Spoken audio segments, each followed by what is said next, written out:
ആകാശവാണി.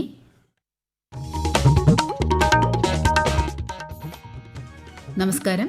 പ്രാദേശിക വാർത്തകൾ വായിക്കുന്നത് അശ്വതി.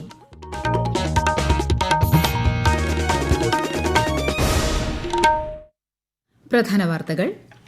രാജ്യത്തിന്റെ പൈതൃകം സംരക്ഷിക്കുന്നതിൽ കേന്ദ്രം പ്രതിജ്ഞാബദ്ധമാണെന്ന് പ്രധാനമന്ത്രി നരേന്ദ്രമോദി. ഗുജറാത്തിൽ സോമനാഥ് അമൃത് പർവിന്റെ സമാപന ചടങ്ങ് പ്രധാനമന്ത്രി ഉദ്ഘാടനം ചെയ്തു.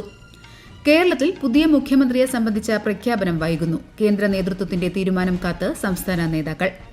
അസമിൽ പുതിയ മന്ത്രിസഭ നാളെ സത്യപ്രതിജ്ഞ ചെയ്ത് അധികാരമേൽക്കും. മുഖ്യമന്ത്രി പദത്തിൽ ഹിമന്ത ബിശ്വ ശർമ്മയ്ക്ക് രണ്ടാം ഊഴം. ഇന്ന് ദേശീയ സാങ്കേതിക ദിനം. ആശംസകൾ അറിയിച്ച് ഉപരാഷ്ട്രപതി, പ്രധാനമന്ത്രി ഉൾപ്പെടെയുള്ള പ്രമുഖർ. സംസ്ഥാനത്ത് വ്യാപക മഴ തുടരുന്നു. കൊല്ലം, പത്തനംതിട്ട, ആലപ്പുഴ ജില്ലകളിൽ ഇന്ന് മഞ്ഞ ജാഗ്രത. IPL ക്രിക്കറ്റിൽ പഞ്ചാബ് കിങ്സ് ഡൽഹി ക്യാപിറ്റൽസ് പോരാട്ടം.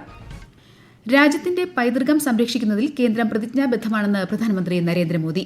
ഗുജറാത്തിൽ സോമനാഥ് അമൃത് പർവിന്റെ സമാപന ചടങ്ങ് ഉദ്ഘാടനം ചെയ്യുകയായിരുന്നു അദ്ദേഹം. സോമനാഥ് ക്ഷേത്രത്തിലെ ആദ്യ നവീകരണത്തിന്റെ 75ാം വാർഷികത്തോടനുബന്ധിച്ച് സ്മാരക സ്റ്റാമ്പും നാണയവും പ്രധാനമന്ത്രി പുറത്തിറക്കി. ഗുജറാത്തിലെ പ്രഭാസ് പഠാനിലെ ഹെലിപാഡിലിറങ്ങിയ പ്രധാനമന്ത്രി റോഡ് ഷോയ്ക്ക് ശേഷമാണ് ക്ഷേത്രത്തിൽ എത്തിയത്. തുടർന്ന് മഹാപൂജാ ചടങ്ങുകളിൽ അദ്ദേഹം പങ്കെടുത്തു. സോമനാഥ് ക്ഷേത്രത്തിലെ ആദ്യ നവീകരണത്തിന് 75 വർഷം പൂർത്തിയാകുന്നതുമായി ബന്ധപ്പെട്ടാണ് അമൃത് പർവ് സംഘടിപ്പിച്ചിരിക്കുന്നത്. കേരളത്തിൽ പുതിയ മുഖ്യമന്ത്രിയെ സംബന്ധിച്ച പ്രഖ്യാപനം വൈകുന്നു. AICC നിരീക്ഷകരുടെ റിപ്പോർട്ടും ഹൈക്കമാൻഡിന്റെ ചർച്ചകളും കഴിഞ്ഞ ദിവസങ്ങളിൽ നടന്നെങ്കിലും പ്രഖ്യാപനം ഇനിയും വൈകുമെന്നാണ് സൂചന. ഇത് സംബന്ധിച്ച അന്തിമ തീരുമാനം കോൺഗ്രസ് അധ്യക്ഷൻ മല്ലികാർജ്ജുൻ ഖാർഗെയും മുതിർന്ന നേതാവ് രാഹുൽ ഗാന്ധിയും കൈക്കൊള്ളുമെന്നാണ് റിപ്പോർട്ട്. അന്തിമ പ്രഖ്യാപനം ഉണ്ടാകുന്നതുവരെ പ്രവർത്തകർ ഐക്യത്തോടെ മുന്നോട്ടു പോകണമെന്ന് AICC നിർദ്ദേശം നൽകിയിട്ടുണ്ട്. തമിഴ്നാട് നിയമസഭാ സമ്മേളനത്തിന് തുടക്കമായി. പുതുതായി തെരഞ്ഞെടുക്കപ്പെട്ട MLA-മാർക്ക് പ്രോടൈം സ്പീക്കർ MV കറുപ്പയ്യ സത്യവാചകം ചൊല്ലിക്കൊടുത്തു. നാളെയാണ് സ്പീക്കർ തെരഞ്ഞെടുപ്പ്. TVK അധ്യക്ഷനും മുഖ്യമന്ത്രിയുമായ C. ജോസഫ് വിജയ് നയിക്കുന്ന പുതിയ സർക്കാർ ഈ മാസം 13 മുൻപ് ഭൂരിപക്ഷം തെളിയിക്കണം. ഉദയനിധി സ്റ്റാലിനാണ് DMK-യുടെ നിയമസഭാ കക്ഷി നേതാവ്. അസമിൽ പുതിയ മന്ത്രിസഭ നാളെ സത്യപ്രതിജ്ഞ ചെയ്ത് അധികാരമേൽക്കും. ഖാനപരയിലെ വെറ്റിനറി കോളേജ് ഗ്രൌണ്ടിൽ നടക്കുന്ന സത്യപ്രതിജ്ഞാ ചടങ്ങിൽ പ്രധാനമന്ത്രി നരേന്ദ്രമോദി, കേന്ദ്ര ആഭ്യന്തരമന്ത്രി അമിത്ഷാ ഉൾപ്പെടെയുള്ള പ്രമുഖർ പങ്കെടുക്കും. നിയുക്ത മുഖ്യമന്ത്രി ഹിമന്ത ബിശ്വ ശർമ്മയെ അസം ഗവർണർ ലക്ഷ്മൺ പ്രസാദ് ആചാര്യ പുതിയ സർക്കാർ രൂപീകരിക്കാൻ ക്ഷണിച്ചു. തുടർച്ചയായ 3ാം തവണയാണ് അസമിൽ NDA അധികാരത്തിലെത്തുന്നത്. പുതുച്ചേരി മുഖ്യമന്ത്രിയായി N. രംഗസ്വാമി ബുധനാഴ്ച സത്യപ്രതിജ്ഞ ചെയ്യും. AINRC-യുടെ നേതൃത്വത്തിലുള്ള NDA സഖ്യം നിയമസഭാ തെരഞ്ഞെടുപ്പിൽ മികച്ച വിജയം നേടിയതിനെ തുടർന്നാണ് 5ാം തവണയും ശ്രീ രംഗസ്വാമി അധികാരത്തിലേറുന്നത്. ഇന്ന് ദേശീയ സാങ്കേതിക ദിനം. 1998 മെയ് 11 ഓപ്പറേഷൻ ശക്തി എന്ന പേരിൽ പൊക്രാനിൽ ആണവ പരീക്ഷണം നടത്തിയതിനെ അനുസ്മരിക്കാനാണ് എല്ലാ വർഷവും ദേശീയ സാങ്കേതിക ദിനം ആഘോഷിക്കുന്നത്. സമഗ്ര വളർച്ചയ്ക്ക് ഉത്തരവാദിത്വമുള്ള നവീകരണം എന്നതാണ് ഈ വർഷത്തെ പ്രമേയം. ഉപരാഷ്ട്രപതി CP രാധാകൃഷ്ണൻ, പ്രധാനമന്ത്രി നരേന്ദ്രമോദി, കേന്ദ്ര സഹമന്ത്രി ജിതേന്ദ്ര സിംഗ് തുടങ്ങിയവർ ആശംസകൾ നേർന്നു. സ്വച്ഛ് സർവേക്ഷൺ ഗ്രാമീൺ 2025 റാങ്കിങ്ങിൽ കേരളത്തിൽ 1ാം സ്ഥാനവും ദക്ഷിണ മേഖലയിൽ 2ാം സ്ഥാനവും നേടി കോഴിക്കോട് ജില്ല. ഗ്രാമീണ ശുചിത്വത്തിലും മാലിന്യ സംസ്കരണ രംഗത്തുമുള്ള മികവാണ് അംഗീകാരത്തിന് അർഹമാക്കിയത്. ആകാശവാണി കോഴിക്കോട് ജില്ലാ പ്രതിനിധി നസീർ ബാബു തയ്യാറാക്കിയ റിപ്പോർട്ട്. ODS+ മോഡൽ വില്ലേജുകൾ ഒരുക്കൽ, ബ്ലോക്ക് തലത്തിൽ മാലിന്യ സംസ്കരണ യൂണിറ്റുകൾ കാര്യക്ഷമമായി പ്രവർത്തിപ്പിക്കൽ, ഗ്രാമപഞ്ചായത്ത് തലത്തിൽ സോക്ക് പിറ്റുകൾ, ഡ്രെയിനേജ് സംവിധാനങ്ങൾ, മലിനജല ശുദ്ധീകരണ സംവിധാനങ്ങൾ എന്നിവ ഉൾപ്പെടുന്ന ഗ്രേ വാട്ടർ മാനേജ്മെന്റ് സംവിധാനങ്ങൾ സ്ഥാപിച്ച് പരിപാലിക്കൽ തുടങ്ങിയ പ്രവർത്തനങ്ങളും ഇതിന്റെ ഭാഗമായി നടന്നു. ഗ്രാമപഞ്ചായത്തിലൂടെയും ശക്തമായ ബോധവൽക്കരണ പ്രവർത്തനങ്ങളുടെ സംസ്ഥാനത്ത് ഏറ്റവും ഉയർന്ന സിറ്റിസൺ ഫീഡ്ബാക്ക് സ്കോർ സ്വന്തമാക്കാനും ജില്ലയ്ക്ക് സാധിച്ചു. QR കോഡ് അധിഷ്ഠിത മോണിറ്ററിംഗ് പുറമെ സ്മാർട്ട് ഗാർബേജ് മോണിറ്ററിംഗ് സിസ്റ്റം ഉപയോഗിച്ച് സേവനങ്ങളുടെ കാര്യക്ഷമതയും ഡാറ്റയുടെ കൃത്യതയും മെച്ചപ്പെടുത്തി. പശ്ചിമേഷ്യൻ പ്രതിസന്ധിയുടെ പശ്ചാത്തലത്തിൽ രാജ്യത്തെ സാമ്പത്തികമായി ശക്തിപ്പെടുത്തുന്നതിൽ പങ്കാളികളാകാൻ പ്രധാനമന്ത്രി നരേന്ദ്രമോദി ജനങ്ങളോട് ആഹ്വാനം ചെയ്തു.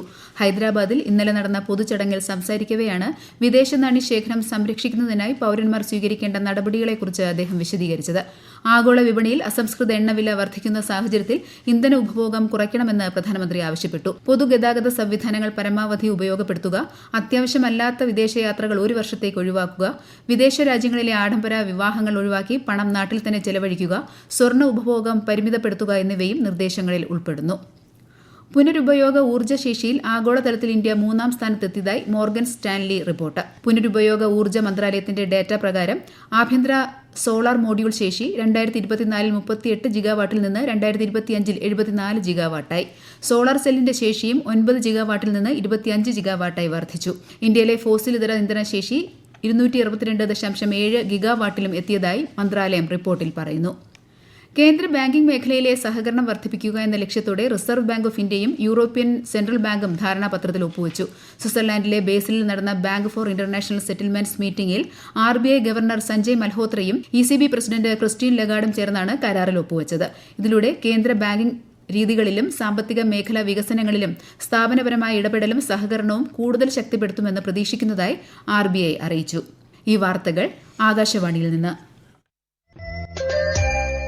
ആകാശവാണി വാർത്തകളും വാർത്താധിഷ്ഠിത പരിപാടികളും all India radio news Thiruvananthapuram YouTube ചാനലിലും all India radio news Thiruvananthapuram Facebook പേജിലും AR News_ തിരുവനന്തപുരം ഇൻസ്റ്റഗ്രാം അക്കൌണ്ടിലും AR News_TVM X ഹാൻഡിലും ലഭ്യമാണ്.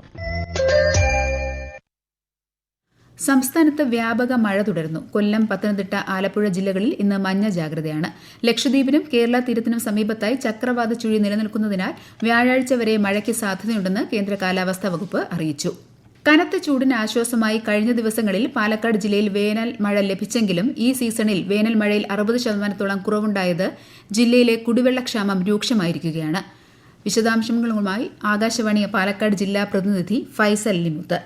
തുടർച്ചയായ ചൂട് കൂടിയ ദിനങ്ങൾക്ക് ശേഷം ഈ മാസം ആദ്യത്തോടെയാണ് ജില്ലയിൽ വേനൽ മഴ ലഭിച്ചത്. പക്ഷേ പല ഭാഗങ്ങളിലും പ്രതീക്ഷിച്ചതിലും കുറവ് മഴയാണ് ലഭിച്ചത് എന്നതിനാൽ പലയിടങ്ങളിലും ഇപ്പോഴും കുടിവെള്ളക്ഷാമം രൂക്ഷമാണ്. കാലാവസ്ഥാ വകുപ്പിന്റെ കണക്ക് പ്രകാരം ജില്ലയിലാകെ 59.7% മഴയുടെ കുറവാണ് രേഖപ്പെടുത്തിയിരിക്കുന്നത്. മാർച്ച് മുതൽ ഇതുവരെ ജില്ലയിൽ ഏറ്റവും കുറവ് മഴ ലഭിച്ചത് ചിറ്റൂർ പ്രദേശത്താണ്. ഈ പ്രദേശങ്ങളിലാണ് കുടിവെള്ളക്ഷാമവും രൂക്ഷമായിട്ടുള്ളത്.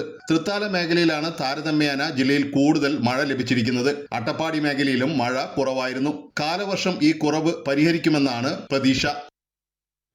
IPL ക്രിക്കറ്റിൽ ഇന്ന് പഞ്ചാബ് കിങ്സ് ഡൽഹി ക്യാപിറ്റൽസിനെ നേരിടും. രാത്രി 7:30 ധർമ്മശാലയിലാണ് മത്സരം.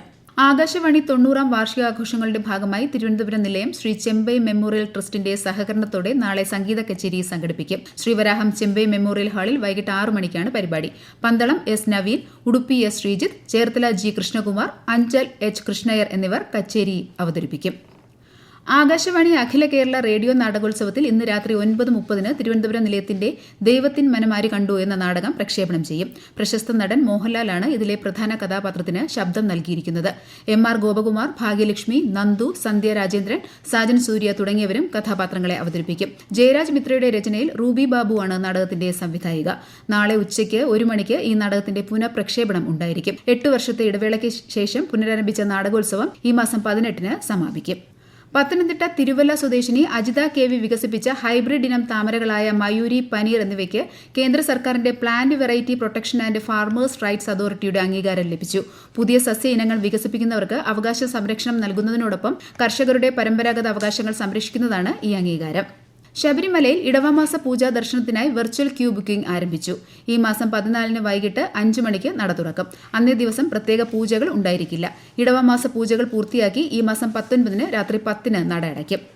മുൻ ധനകാര്യ അഡീഷണൽ സെക്രട്ടറി R സുരേഷ് അന്തരിച്ചു. 68 വയസ്സായിരുന്നു. സംസ്കാരം ഇന്ന് വൈകിട്ട് 5 തിരുവനന്തപുരം തൈക്കാട് ശാന്തി കവാടത്തിൽ നടക്കും.